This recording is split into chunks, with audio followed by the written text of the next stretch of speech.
அதிமுக கூட்டணி கட்சியான தேமுதிக சார்பில் விழுப்புரம் அதிமுக வேட்பாளர் பாக்யராஜ் அறிமுக கூட்டத்தில் 3000 பேருக்கு சுட சுட சிக்கன் பிரியாணி வழங்கப்பட்டது.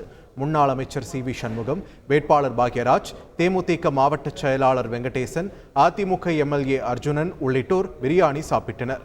இந்த தேர்தல் திருவிழா களைகட்டி வரும் நிலையில் தேமுதிகவினர் வழங்கிய பிரியாணியை அதிமுக மற்றும் தேமுதிகவினர் முண்டியடித்துக் கொண்டு சுவைத்தனர்.